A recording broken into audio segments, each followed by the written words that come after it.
Hello बच्चों, let's read the question. The question says select the correct statement with respect to angiosperms. 1. Both male and female gametes are motile. 2.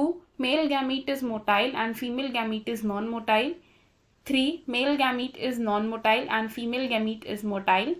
4.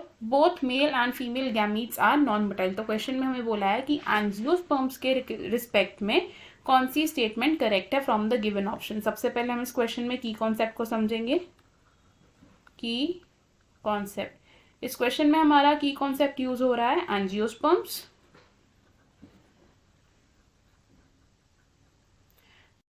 तो angiosperms क्या होते हैं? Angiosperms होते हैं flowering plants. और in plants का mode of reproduction क्या होता है? Mostly it is sexual reproduction.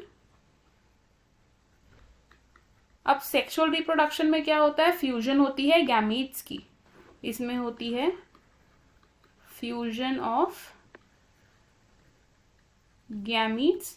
अब सेक्सुअल रिप्रोडक्शन होती है फ्लावरिंग प्लांट्स में, और फ्लावरिंग प्लांट्स में क्या प्रेजेंट होता है? एक फ्लावर होता है. अब एक फ्लावर का जो मेल गैमीट होता है उसे हम क्या कहते हैं? मेल गैमीट है पोलन ग्रेन. और जो फीमेल गैमीट होते हैं उन्हें हम क्या कहते हैं? Female gametes egg. अब मेल गैमीट और फीमेल गैमीट का फ्यूजन होता है तो उसे हम क्या कहते हैं? फर्टिलाइजेशन. फर्टिलाइजेशन.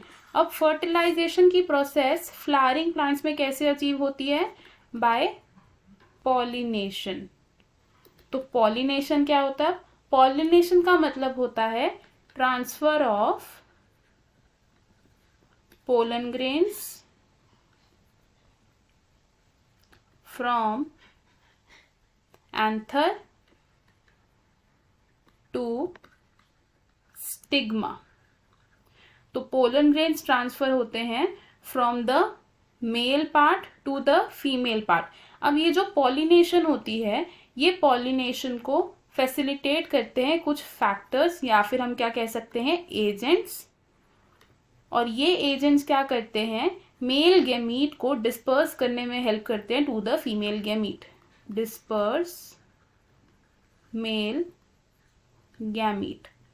अब मेल गैमीट को डिस्पर्स किया जा रहा है फीमेल गैमीट तक, मेल गैमीट खुद नहीं जा रहा. तो इसका मतलब क्या हुआ कि जो मेल गैमीट और फीमेल गैमीट होता है एंजियोस्पर्म्स में, वो कैसे हैं? नॉन मोटाइल है.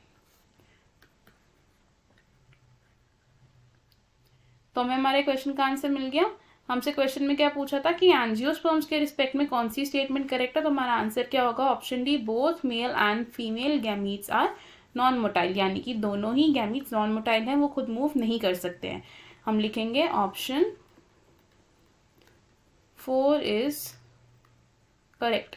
बाकी के ऑप्शन रॉन्ग है because option 1 says both male and female gametes are motile. तो ये ऑप्शन रॉन्ग हो जाएगा क्योंकि दोनों गैमीट्स मोटाइल नहीं होते हैं. Option 2 says male gamete is motile and female gamete is non motile. तो ये ऑप्शन भी रॉन्ग होगा बिकॉज मेल गैमीट भी नॉन मोटाइल होता है.